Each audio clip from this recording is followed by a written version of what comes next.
ইয়াতে ডিসপুটেড এৰিয়াত এটা নিয়ম বনাইছে যে মানুহকটো ইনাৰ লাইন পাৰ্মিট লাগিবই, গৰুকো ইনাৰ লাইন পাৰ্মিট লাগিব, ছাগলীকো ইনাৰ লাইন পাৰ্মিট লাগিব।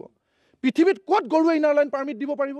যদি অসমৰ গৰু নাগালেণ্ডত যায় 50,000 টকা ফাইন, যদি অসমৰ ছাগলী নাগালেণ্ডত যায় 50,000 টকা ফাইন। তাৰপিছত আমি আন্দোলন কৰিলোঁ, তেওঁলোকে 50,000টো ছিলে যে চিট ফাৰ্মৰ হাজাৰ হাজাৰ বিঘা মাটি, যিখিনি মাটি আমি জংঘল কাটি আমাৰ অসমৰ মানুহে খেতিপথাৰ প্ৰস্তুত কৰিছিলে, সেই গোটেই মাটিখিনি তেওঁলোকে কেন্দ্ৰীয় চৰকাৰক তৈল খেজুৰ প্লাম অইলৰ খেতিৰ কাৰণে দি দিয়া বুলি কৈছিলে। আমি তেতিয়া সকলো কৃষকক একলগ কৰি আন্দোলন কৰিলোঁ। আন্দোলন কৰি আমি ক্লিয়াৰলি ক'লোঁ যে আমি কোনো কাৰণত ইয়াত পাম অইলৰ খেতি কৰিবলৈ নিদিওঁ, এইখিনি অসমৰ মাটি, নাগাৰ কোনো ইয়াত অধিকাৰ নাই, আমি নিদিওঁ। আৰু পাম অইলৰ খেতিৰ জৰিয়তে আমাৰ গোটেই পাৰিপাৰ্শ্বিকতা ইকো এনভাইৰনমেণ্ট খতম কৰি দিব, শেষ কৰি দিব, আমি নিদিওঁ বুলি ক'লোঁ।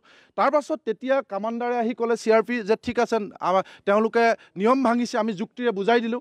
আমাৰ বৰ্ডাৰ মেজিষ্ট্ৰেট আহিলে ৰাতুল ৰয়, DC আহিলে পুলক মহন্ত ডাঙৰীয়া, SP আহিলে ৰাজেন সিং ডাঙৰীয়া, তেওঁলোকে আহি আমাক ক'লে যে আমি নাগালেণ্ডলৈ কাগজ লিখিছিলোঁ, ইয়াত পাম অইলৰ খেতি নকৰে। সেই আন্দোলন আমি তেতিয়া সিমানতে স্থগিত ৰাখিলোঁ। তাৰপিছত জানে চৰকাৰে খুব অপৰিকল্পিতভাৱে যেতিয়া নেঘেৰী বিলত এভিকশ্যন কৰিলে, এভিকশ্যন কৰাৰ পিছত কেইবাটাও ডাঙৰ ডাঙৰ ঘটনা ঘটিলে। আমি সেই সময়ত নগাক ঠাণ্ডা কৰি দিছিলোঁ, নগাই গছপুলি নুৰু বুলি ইয়াৰ পৰা ট্ৰেক্টৰ ঘূৰাই লৈ গৈছিলে।